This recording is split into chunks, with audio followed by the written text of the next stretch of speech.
What if I told you that your obsession with becoming a better version of yourself might actually be holding you back? That all the books, podcasts, productivity hacks, 5 a.m. routines, cold showers, biohacks, dopamine detoxes might not be helping you grow, but quietly convincing you that you are not enough as you are. You see, self-improvement has become a lifestyle, a culture, a billion-dollar industry. And on the surface, it sounds like a noble pursuit.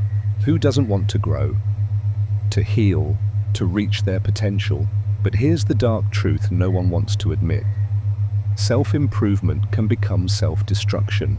It starts innocently enough. Maybe you're feeling stuck or lost or insecure. So you look for answers, you buy a book, start a routine, set a goal. You get that rush of hope. Maybe this time things will change, and for a while it works. You feel motivated, disciplined, focused. You're tracking habits, optimizing sleep, journaling, meditating. You're leveling up. You're becoming someone.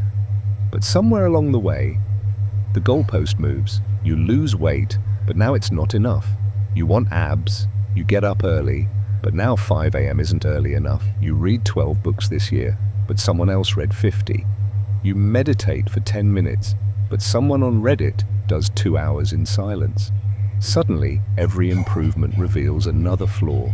Every success highlights another deficiency, and the pursuit of growth stops feeling empowering and starts feeling like a full-time job you can never clock out of. That's the trap. Because beneath the polished surface of self-help is a silent message.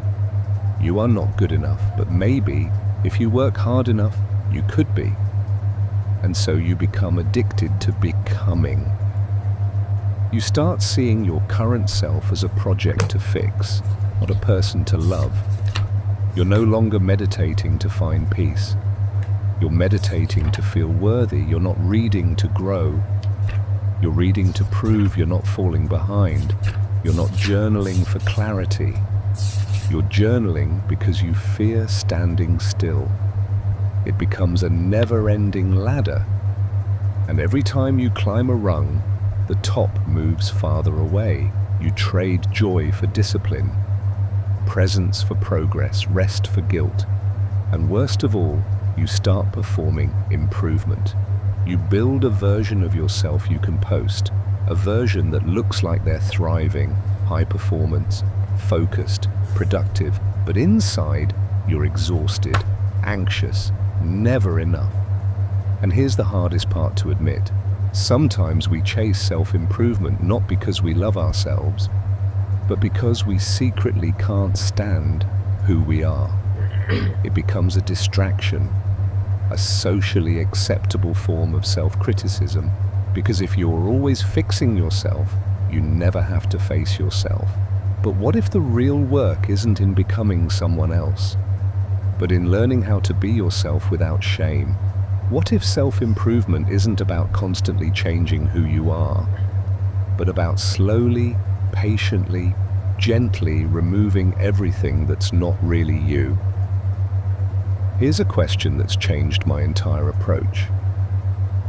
Are you growing from self-love or from self-rejection?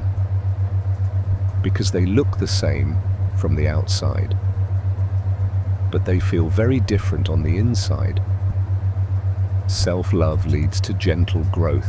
It allows rest. It embraces imperfection. Self-rejection demands urgency. It punishes stillness. It fears failure. One is expansion, the other is escape. And let's be honest, the world doesn't need more people who are just more productive. It needs more people who are present. More people who know how to sit with themselves in silence without reaching for a checklist. People who can say, I am enough, not because I'm perfect, but because I exist. The truth is, you don't have to earn your worth. Not by waking up earlier, not by meditating longer, not by achieving more. Your worth isn't hidden behind some final goal. It's already here, in this moment, in your breath, your body, your being. Self-improvement isn't the enemy. Growth is beautiful. Evolution is powerful. But when it comes from a place of fear, shame, or scarcity, it becomes a mask, not a mirror. So maybe the next chapter of your journey isn't about doing more. Maybe it's about doing less. Less forcing, less fixing, less striving, and instead, more feeling, more resting, more trusting, more being. Because the version of you that's trying so hard to become enough might already be everything you were always meant to be. So the next time you reach for a new habit, ask yourself, am I growing or am I running? And if this spoke to something inside you, something you've been feeling but couldn't quite name, know this: you're not alone, you're not behind, and you're not broken. You're just waking up to a deeper truth. And that is real growth.